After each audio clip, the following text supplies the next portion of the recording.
Assalamualaikum warahmatullahi wabarakatuh. Ahlan wa sahlan. Bismillahirrahmanirrahim. Rabbi syrah li sadri wa yassir li amri wahlul 'uqdatam min lisani yafqahu qawli. Moga apa yang saya kongsikan jelas dan moga apa yang kita kongsikan itu memberi manfaat untuk kami dan anda semua insya-Allah. Dan masya-Allah pada mereka yang berjaya bersama dengan kami dalam Assalamualaikum subuh. Tahniah saya ucapkan. Ni geng-geng subuh awal waktu lah ni. Masya-Allah, moga Allah memberikan kita jannatul firdaus bighairi hisab insya-Allah. Dengan saya di studio pun insya-Allah ahli-ahli jannah juga. Masya-Allah nak kongsi dengan kita bagi motivasi agar kita berada on the right track setiap hari insya-Allah. Bersama dengan saya ialah Ustaz Muhammad Azdi Abdullah, pengerusi Musalla Ar-Rawdah. Bersama dengan saya juga sahabat saya yang baru balik daripada umrah. Bau Mekah tu kuat sangat. Masya-Allah, rindunya. Salimah Habibi ni kawan berjihad ni pergi Gaza sama-sama. Masya-Allah, yang insya-Allah bertemu dan berpisah kerana Allah. Amin. Okey, amin ya rabbal alamin. Baik Ustaz, seperti biasa pagi-pagi kita nak memotivasikan diri kita dan para penonton, geng-geng kita lah, BFF kita semua ni yang di Facebook yang menonton kami ni, agar kita bermulakan hari kita dengan infak kan. Tapi apa pun Ustaz, kita ni kan bukan nak kata lah kan.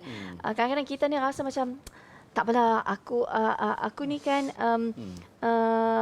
rezeki kita ni kadang-kadang Allah tentukan. Kita so buat usaha ke tak buat usaha tu memang Allah yang tentukan. Sebab kadang-kadang kita terfikir macam ni tau Ustaz.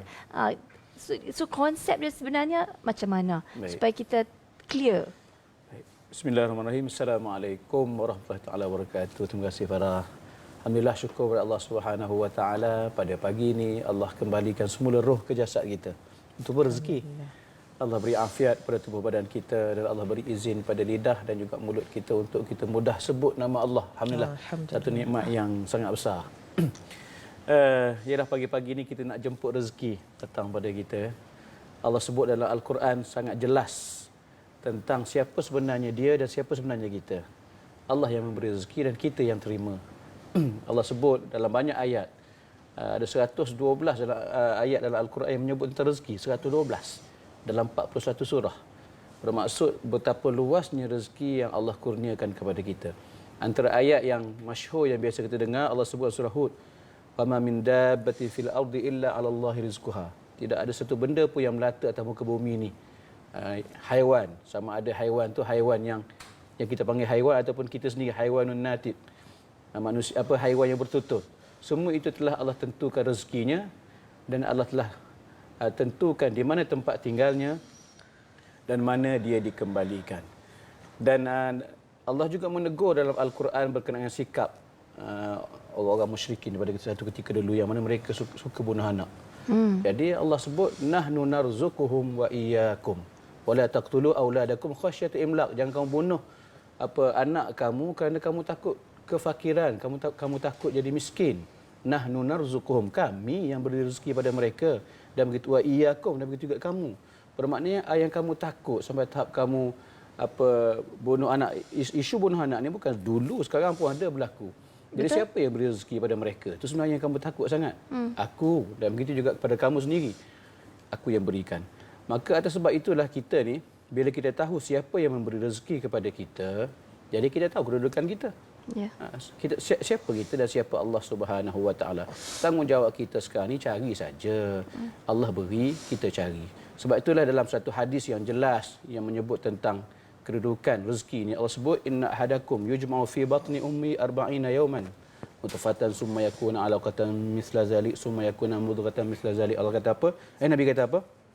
Setiap kamu itu telah dihimpunkan dalam rahim ibu kamu selama 40 hari. Benih. Kemudian 40 hari pula jadi seketul darah. Kemudian 40 hari pula menjadi segumpal darah. Kemudian dihantar pada satu malaikat. Maka malaikat itu kata diarahkan apa? Uktub, tulis kepada yang ada dalam rahim ibu ni. Pertama sekali amaluh, amalah atau amaluh. Pertama sekali amalannya. Keduanya rezekinya. Ketiganya ajalnya. Yang keempat baik bahagia atau deritanya seseorang tu.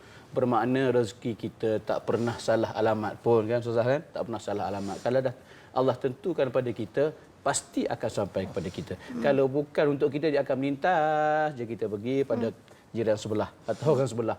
Bermakna fahamilah dengan sebenar-benarnya bahawa rezeki itu Allah yang beri, kita cari saja. Kita pengusaha, Allah pemberi, pemilik segala-galanya. Maksudnya kita kena jemput sebenarnya. Tak adalah kata tak apalah, aku tak buat apa-apa, Allah bagi dah, Allah dah tahu dah tentukan dah rezeki itu aku orang ni. malas kan. Dia macam cerita apa, menuju empat belalang. Alah, sedangkan ulat dalam batu boleh hidup. Ini kan pula manusia dalam rumah. Itu orang malas. Okey, so jadi memang kita kena jemput lah Betul, Ustaz kan. jemput. Tapi kan Sal, kan kita ni manusia, tak tahulah Sal sekarang ustazah. Macam kita tahu ni hakikat adalah kita ramai-ramai kita tahu kata semua rezeki itu daripada Allah. Dah berapa kali dah kita belajar tadabbur kan. Tapi kadang-kadang manusia ni mau tak mau dia di ataskan kelemahan kita. Kita kadang-kadang mengharap juga manusia. Betul. Dan bila manusia tu tak fulfill apa yang kita harapkan, ayah ke, anak ke, bos ke, guru lecturer ke kan, ataupun rakan-rakan sekerja kita yang patut bekerja dalam satu tim ke, dia tidak memberikan atau macam mana, kita masih mengharapkan mereka. Dan bila dia tak fulfill tu, kita pun frust. Tapi kita mengharapkan mereka tu. Jadi macam mana kita nak betul-betul bukan saja faham teori, tapi kita aplikasikan dalam kehidupan seharian yang semua daripada Allah. Kalau orang bagi kita kecewa, kita tak kecewa. InsyaAllah. Bismillahirrahmanirrahim. Assalamualaikum warahmatullahi wabarakatuh. Terima kasih Kak Farah. Rindu lamanya tak jumpa. Ustaz Azli dan juga semua penonton TV Al-Hijrah. Assalamualaikum subuh kita pada pagi ni. Tadi Ustaz sebut pasal rezeki tak pernah salah alamat. Kan? Kita kadang-kadang kita tak tahu rezeki kita kat mana. Kita tak tahu alamat rezeki kita kat mana. Tapi rezeki kita tak pernah tak tahu kita kat mana. Walaupun kita tak jumpa, dia tahulah nak cari kita kat mana, sebab yang memberinya adalah Allah. Itu first thing first yang kita mesti kena yakin. Dia takkan kita ni bila kita lahir aja, macam Ustaz tu cakap tadi, dah ditulis semua dan kita tak akan mati selagi mana rezeki yang ditulis untuk kita tu tak habis kita makan. So kata kalau kita tu orang kata macam Kak Farah, saiz sekian-sekian, saiz sekian-sekian, makan banyak sekian-sekian. Kaya macam mana pun kita makan ada had juga. Betul. Walaupun kita ada duit berjuta-juta dan sebagainya. Dan berkenaan dengan minta. Kadang-kadang kan kita ni, Sal pernah dengar seorang ustazah kan. Dan Sal cuba teori beliau. Dan Masya Allah memang, bukan teori beliau, mustajab dan sebab faith, konsep kita percaya pada Allah tu, kita lebih meyakini Allah Ta'ala adalah pemberi rezeki. Contoh kan, bila kita minta dengan suami, contoh handphone rosak, kita minta dengan suami belum tentu boleh bagi, sebab yang bagi rezeki bukan suami, yang bagi rezeki Allah. Kita minta dengan mak bapak kita belum tentu boleh bagi, mak bapak kita pun harapkan Allah Ta'ala bagi juga. Sampai saya dengar satu ceramah dia, perempuan minta dengan Allah Ta'ala, nanti Allah Ta'ala tahulah daripada siapa yang Allah Ta'ala nak bagi rezeki tu. Jangan kita terhadkan pada suami. Contoh kan? Contoh Ustaz, saya nak pergi Mekah setiap tahun, ya Allah. Sampaikanlah aku ke umrah setiap tahun, ataupun aku nak pergi haji tahun depan, ya Allah, tapi aku tak cukup duit lagi ni. Kita usaha. Ada orang mungkin dapat kumpul RM20 je sebulan, ada orang mungkin dapat kumpul 100, ada orang mungkin dapat 1000. Kalau kita terhad, kita minta pada Allah dengan keterhadan kita, yang boleh kumpul 1000 sebulan ataupun 100 sebulan, mungkin kita tak sampai lagi 10 tahun pun. Tapi bila kita fikir Allah yang bagi, Allah boleh bagi. Pandai-pandai yang Allah nak bagi kat siapa, melalui siapa yang kita akan dapat tu nanti. Sebab tu kadang-kadang kan kita tengok ada orang pergi umrah ataupun haji, macam saya pergi umrah baru ni apa semua, ada je yang ada orang sponsor lah, ada mana sekian-sekian lah, ataupun baru-baru ni saya sendiri masuk Raudah kan, kita boleh book sekali je kan, ni cerita live ni. Lepas tu tiba-tiba jemaah tu sakit, kata Kak Sal, saya sakit tak dapat pergi, tapi sayanglah tak ada orang pergi. Lepas tu Sal pun, okey kejap saya cari jemaah seorang yang dah terbook salah date tu kan. Dia book date yang kita nak balik. Lepas tu saya kata, Puan, ada Raudah ni, Puan nak masuk tak? Kan. Kata Puan, Salimah, saya pun tak sihat juga. Tiba-tiba Sal pula pergi. Rezeki you. Masa tu saya sebut dengan suami, Kata, abang saya nak pergi ziarah Nabi lepas solat ni sebab semalam dapat pergi Raudah sekali je nak pergi ziarah. Tapi Masya Allah, Allah Ta'ala Maha Besar sebab rasa. Bukan kata dapat pergi ziarah dari luar, dapat masuk kali kedua. Which is benda tu Almost sebab impossible. dengan ramai manusia saya tak pernah pergi. Pada dasarnya tak boleh masuk dah. Tapi Allah nak bagi, kita tahu Allah yang pemberi rezeki. Dalam keadaan apa sekalipun. Masya Allah, Masya Allah. Itulah yang Dunia dan sebenarnya kan. akhirat. Masya Allah. Moga kita sentiasa berada di paksi yang sebegitu kan. Amin. Okey Ustaz, sebelum kita nak rehat, saya nak lontarkan satu soalan. Iaitu, kita dah tahu dah, rezeki kita banyak Allah bagi. Tapi hati kita ni Tak pernah puas tak pernah puas, dan kadang-kadang bila tengok orang lebih, awak aku tak dapat benda tu. Aku yang duk berdoa ni tak dapat-dapat yang tu. Orang tu dapat, senang pula tu. Ya. Tak sesusah aku sahak. Betul. So benda ni walaupun kita ni dah selalu kan belajar, Betul. tapi kadang-kadang terdetik sedikit. Terdetik sikit. Jadi kita nak jawab soalan ni macam mana kita nak uruskan hati kita sekembali kita nanti. InsyaAllah.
والحمد لله ولا إله إلا الله الله أكبر سبحان الله والحمد لله ولا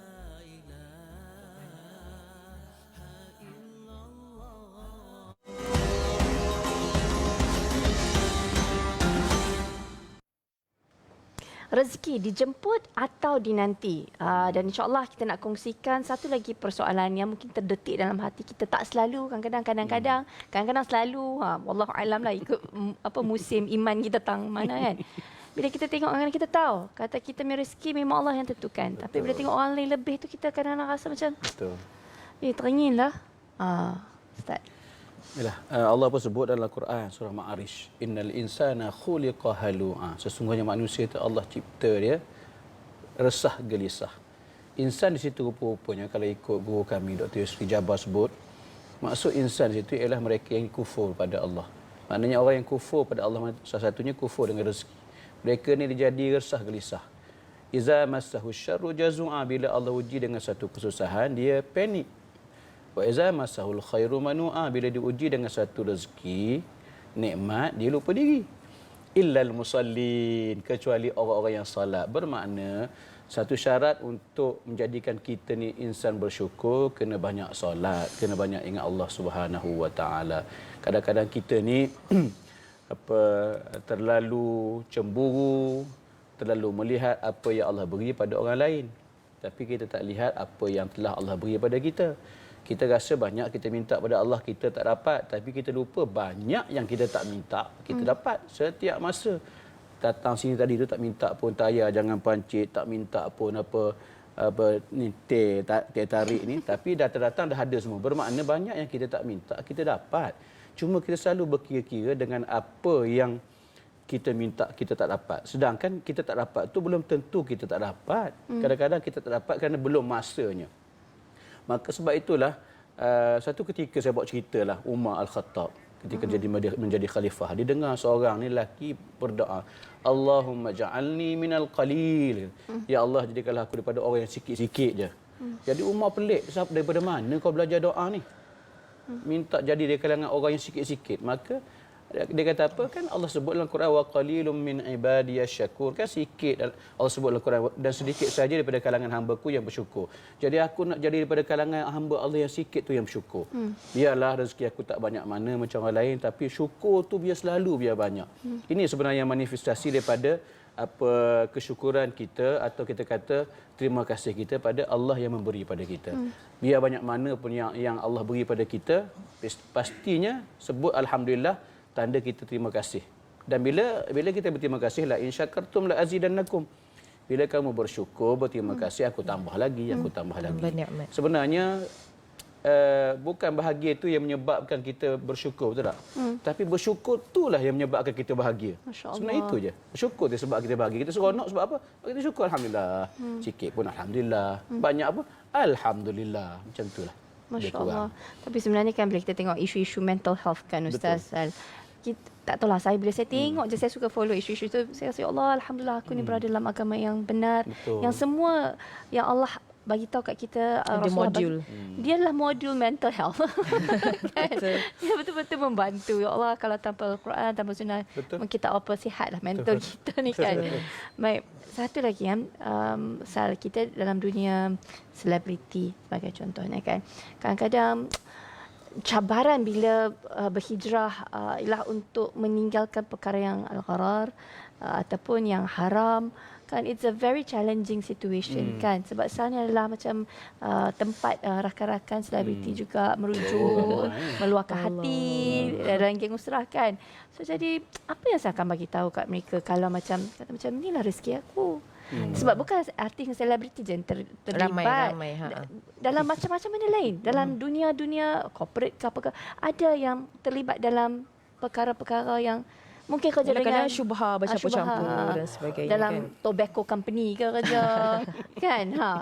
Tak payah pergi cerita pasal alkohol lah kan. Yang tu memang sah lah kan. Itulah Masya Allah ya, kita jadi umat Islam macam Kak Farah sebut tadi, subhanallah, setiap benda perkara ada modul. Jadi kalau kita macam kalau kawan-kawan tu, saya harap, saya doakan mereka bertanya tu, Masya Allah, sebab Allah dah gerakkan hati, Allah nak bagi jalan.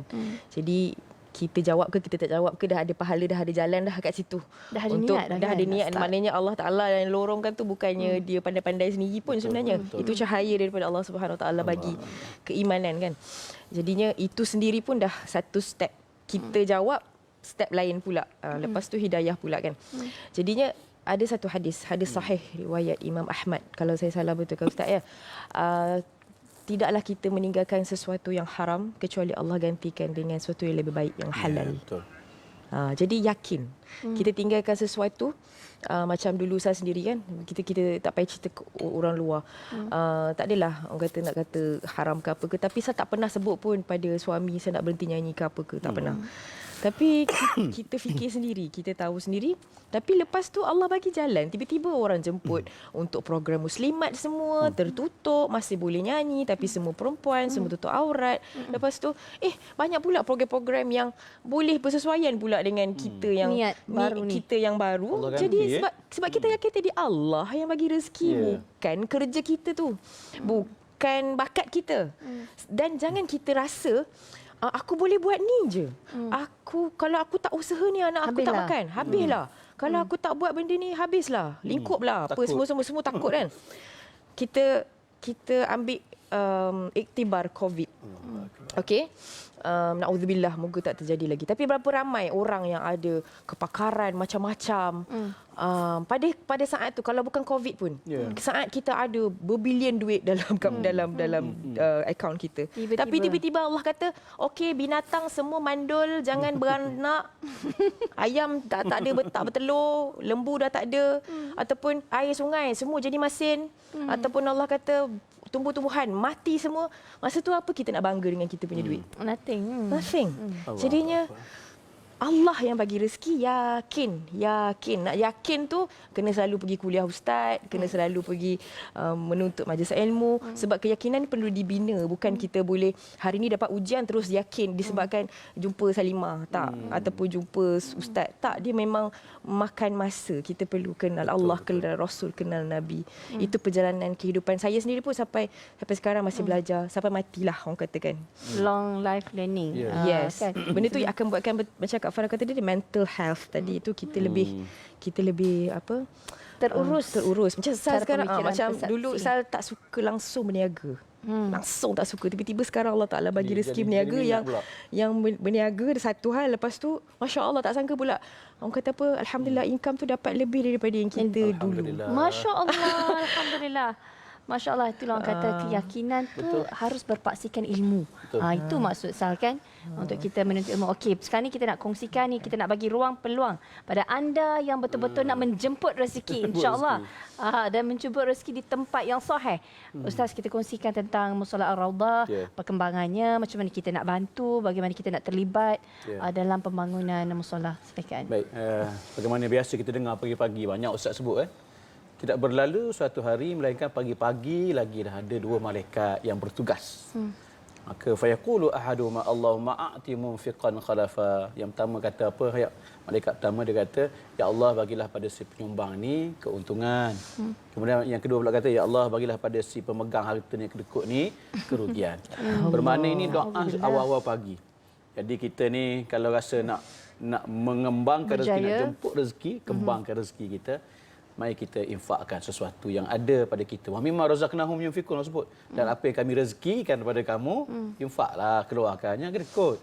Jadi kami sedang menyiapkan berbaki 30% Mushola Ar-Raudhah.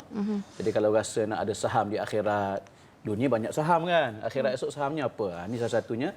Kita bina rumah Allah atas muka bumi, Allah bina untuk kita mahligai dalam syurga. Masya Allah. Ni yang kita hendak ni. Saya duit tak ada tapi saya uruskan pembangunan ni. Jadi mudah-mudahan nantinya Allah sediakan untuk saya, tuan-tuan semua, Farah, untuk Salimah semua kita dapat satu mahligai yang terindah dalam syurga. Jadi tuan-tuan boleh infakkan ke nombor yang tertera dan boleh juga kontak talian kami, online kami untuk mungkin ada yang nak beli buku dan sebagainya, bolehlah kontak kita punya pegawai yang bertugas itu Cik Munira. InsyaAllah. Ustaz, kongsikan juga buku yang Ustaz bawa hari ini. Ada bawa buku Ustaz? Buku ni saya tak bawa tapi tak apa. Kat skrin ada. Ada satunya buku 40 hadis perjuangan yang ditulis oleh mantan YDP Adim, Ustaz Nasruddin. Buku ni menyentuh berkenaan hadis-hadis yang berkaitan dengan perjuangan hidup kita sebagai Muslim. Harganya RM50. RM25 tu kita tolak siap-siap untuk pembinaan. Itu juga buku Tua Dia Quran yang saya tulis tu harga RM60. RM30 kita tolak siap-siap. Dalam buku tu ada Quran ni yang ada 11 dalam satu ni ada tulisannya berkisar tentang apakah kandungan 30 juzuk Al-Quran itu dalam bahasa yang mudah.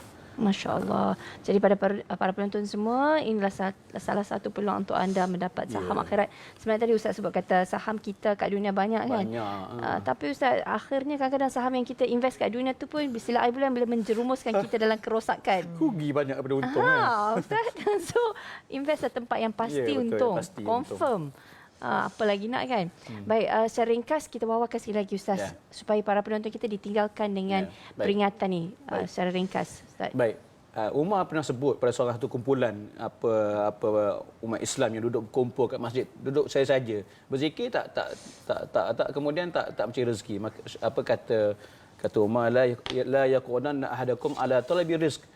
Jangan duduk saja kamu dalam bab cari rezeki. Sesungguhnya langit tidak menurunkan hujan emas dan juga hujan perak. Mana usahalah untuk cari rezeki dan usaha untuk kembangkan rezeki kita salah satunya ialah melalui infak. Baby pun nangis nak susu. Betul. Ada usaha kat effort kena ada.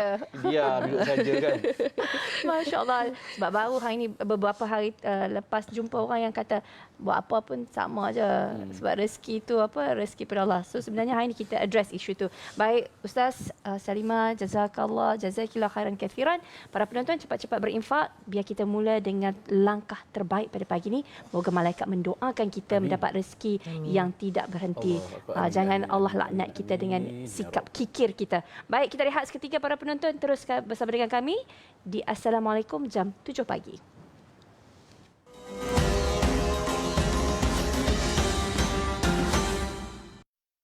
أعوذ بالله من الشيطان الرجيم وهو الذي جعل لكم الليل لباسا والنوم سباتا وجعل النهار نشورا. Berjaya melawan hawa nafsu berselimut di waktu subuh, membawa kemenangan sepanjang hari.